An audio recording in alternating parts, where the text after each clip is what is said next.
I'm Maya. And I'm Andre. We're GOLDSPACE, and you're rocking with Palm.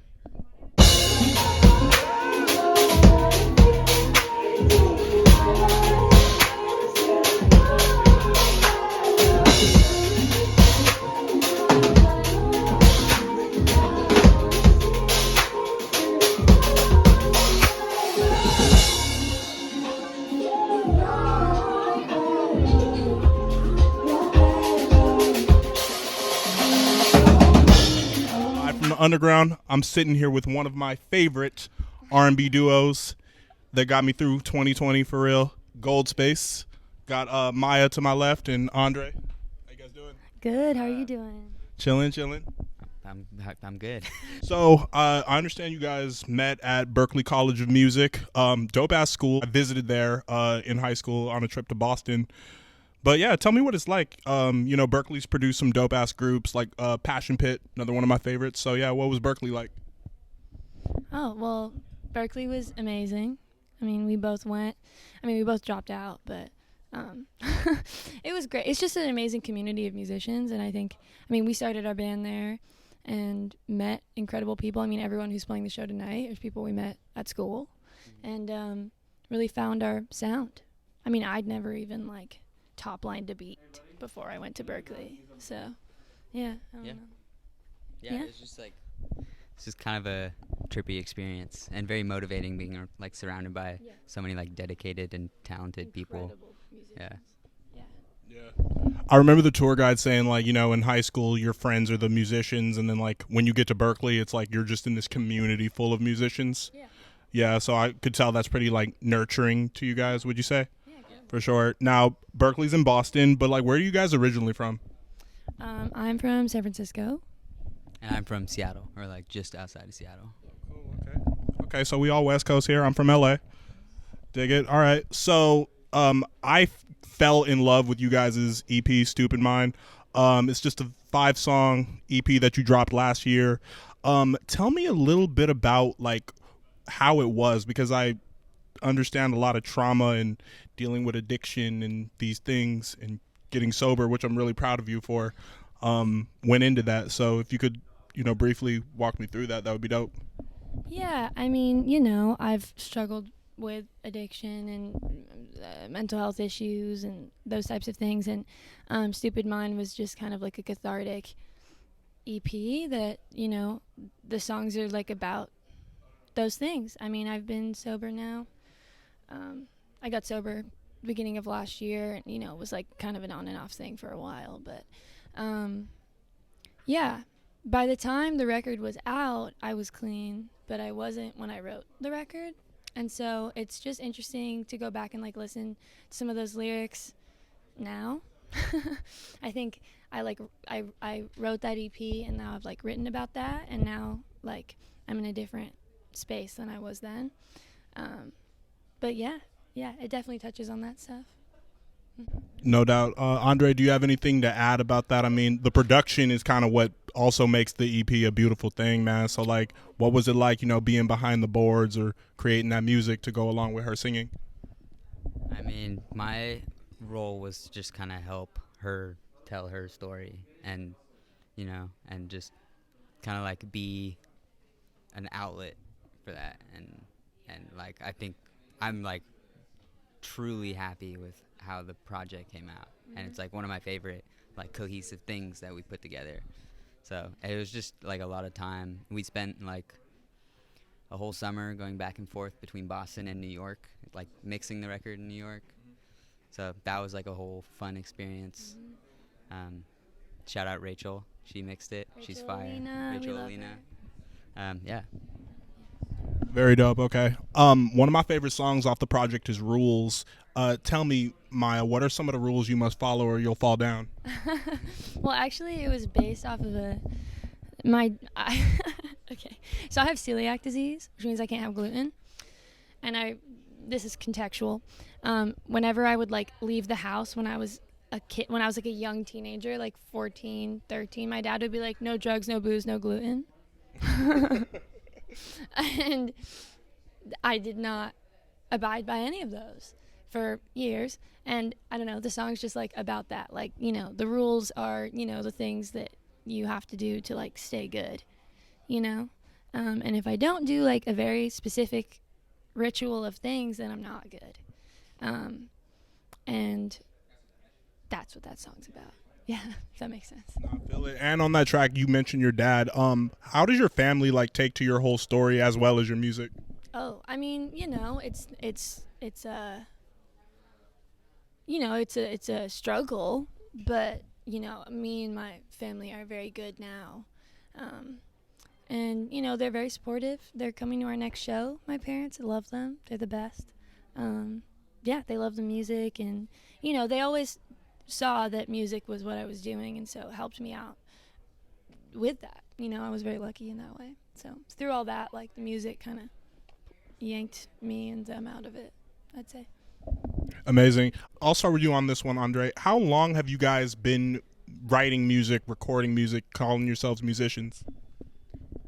I mean, for as long as I can remember, I've been playing music. Like, my parents put me on a piano at 3, and then I was kind of bouncing around instruments and stuff, and kind of got into production, played in a lot of bands, like rock bands, through middle school and high school, and kind of just evolved from there. Yeah, I think I always loved music and always kind of sang and like said I was going to be a musician, but when I really like realized I wanted to be a musician, I think I was like 8.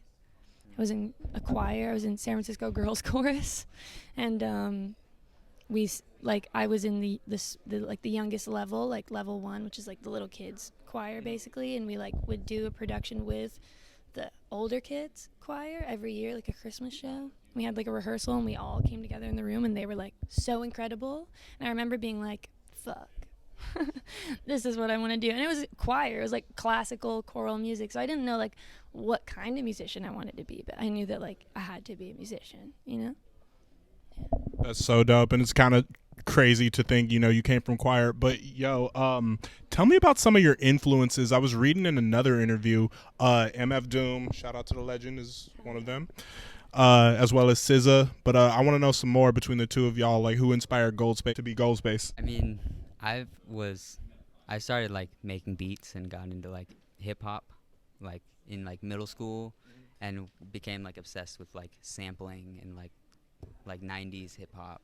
Okay. And so I was like buying tons of vinyl records and trying to like sample beats and make beats and stuff from that. So when you talk about 90s, it's like Biggie, Wu-Tang Clan. Can you name Yep. some names? Wu-Tang, Nas.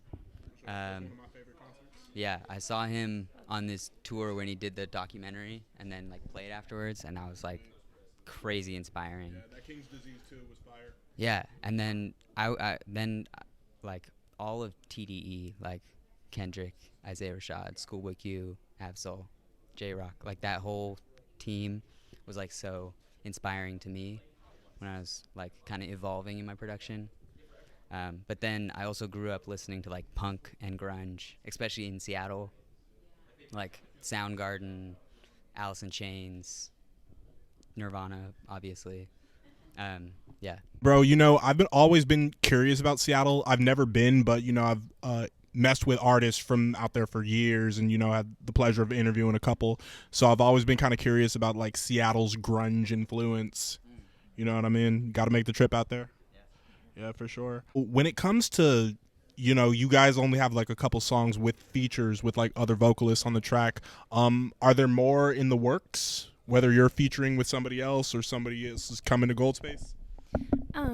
Well, we were just featured on a jazz album by our friend Ryan Svensson, who is an incredible trumpet player. It's called To Elaine, which is like dedicated to his mother. And it's just an incredible jazz album. Andre produced it, and I sang on one of the songs.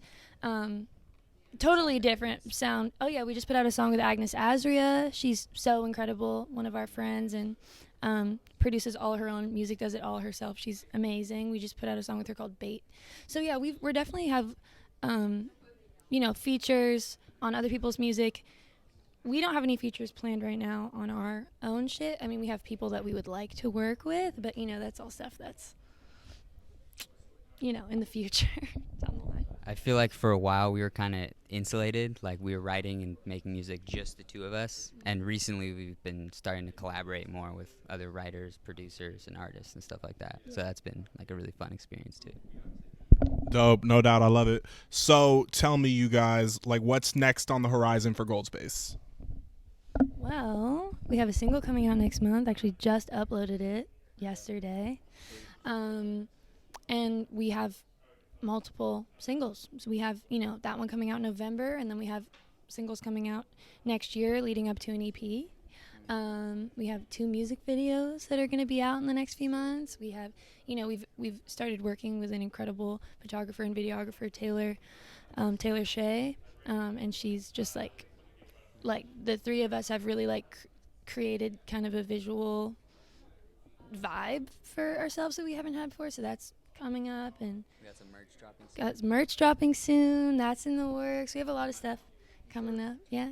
Speaking of merch dropping soon, in a minute, I gotta lace up my homies GOLDSPACE with some little gifts, hint, hint, Thousand Island. Well, I'm so proud of you guys, and it's just only the beginning. I mean, again, I think of the music that really got me through quarantine, and Stupid Mind is at the top of the list. So don't be surprised if the track Stupid Mind or rules, when everybody's at the end of the year showing their Spotify 2021, boom, right here. What is GOLDSPACE's message behind the music? Ooh, loaded question. I think, there isn't one specific message, but I think what we try to do is be very upfront about what we're trying to say. I definitely think that, the addiction and mental health are issues I like to focus on in our music. I'm a queer artist, and I'm proud of that, and that's something that I like to be blunt and upfront about in the writing. And I think our message is that, keep it honest, and I think the best music is the most raw and honest music, and that's what we try to do. Awesome. Andre, you want to add anything to that? I was just gonna say we're just gonna be ourselves, There you go. Gotta be yourself. Gotta. Okay, cool. I always lately I've been kind of wrapping up all the interviews by this. I allow every guest, hey, ask me whatever you want. Oh shit! Who was the first artist you ever interviewed? Damn, good question.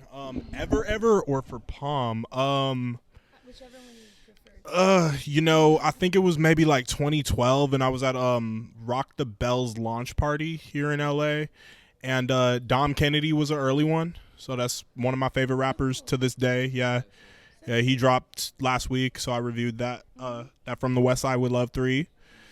Early ones. Well, I'm skipping around now, but another one of my favorite artists who when I first started Palm, right before I graduated college, was Ramirez. Yeah, he's from San Francisco too. The dude who signed with G59, Suicide Boys label. Yeah, so very talented artist. Shout out Ramirez. Shout out Gods. It was his cousin that tatted. His cousin Ducey tatted this MF Doom with palm trees on me. Yeah. All right. Well, you heard it here. We're going to watch GOLDSPACE tear it up at the Peppermint Club. Everybody go follow them, stream their music. And my name is Dylan, but y'all know me as Palm. And you could check this out on prettyawesomelitmusic.com. Subscribe to youtube.com/PalmOfficial. Make sure you're following on Instagram and TikTok. Shout out GOLDSPACE. Much love, you guys. Thank you.